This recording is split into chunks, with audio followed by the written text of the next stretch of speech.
artificial intelligence, large language models, virtual chatbots, Copilot, ChatGPT, Genie.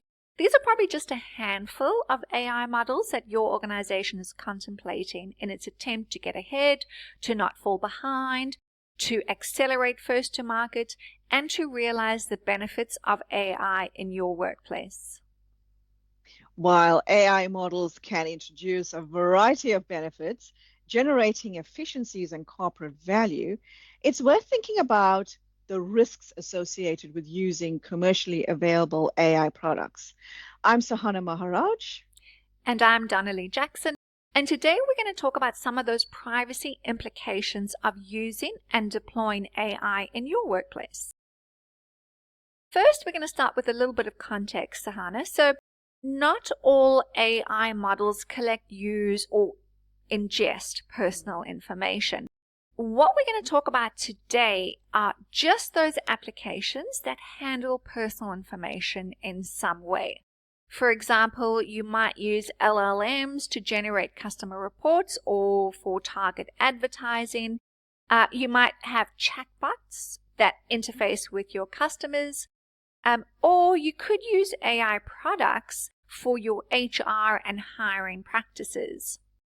So if your organization is thinking about or is currently using AI systems in your workplace and those systems handle personal information in some way, well, you need to know about some risks to privacy. Sohana, you kick it off. What are some of your big ticket privacy risks?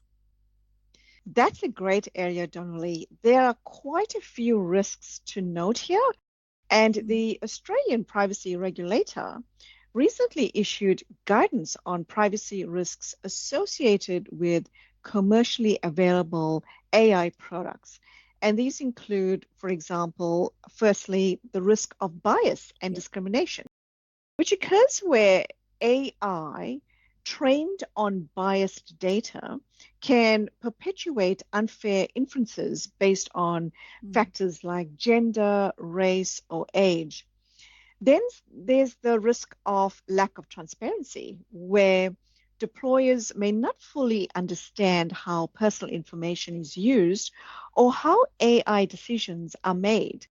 Organizations, therefore, may struggle to fully comprehend how personal information is utilized within these AI models, leading to unintended privacy breaches, especially as AI systems often process large data sets, increasing the likelihood of breaches.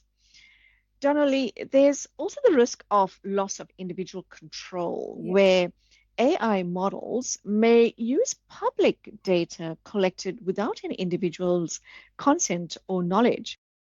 AI systems often rely on data scraped from public sources or collected via indirect means, which may lead to uninformed data usage, for example, where individuals may be unaware that their data is being used, and unintended inferences where AI models may make assumptions or predictions about individuals, for example, their purchasing habits, health risks, without their input, which can then lead to a privacy invasion or discriminatory outcomes.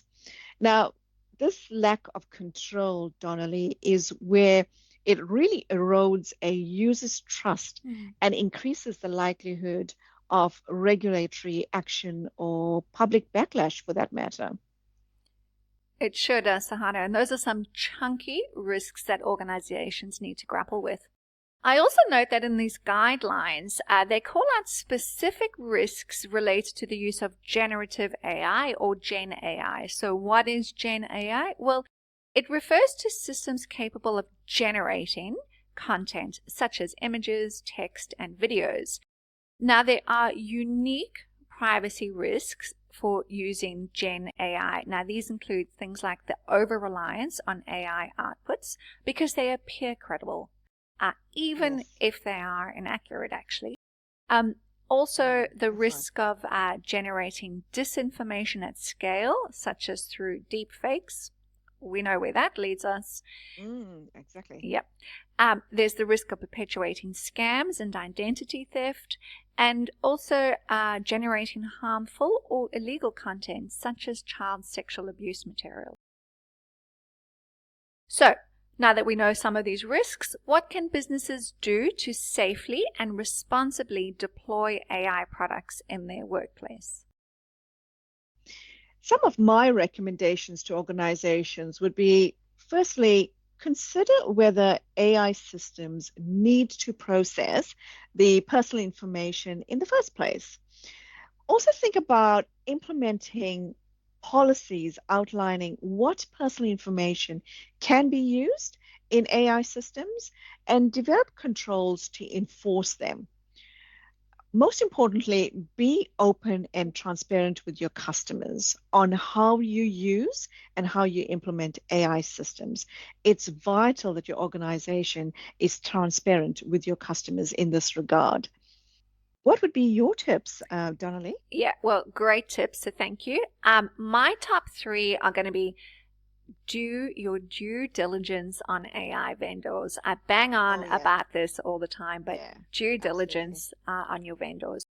Also, continually monitor the accuracy of the outputs from these AI systems, and have controls in place that can pull the plug if the output from an AI model is inaccurate and harmful. Yes, very practical, that last one there. Do you have questions about how your company is using or intends to use AI systems in your workplace?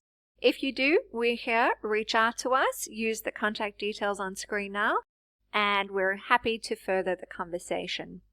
Thanks for tuning in today.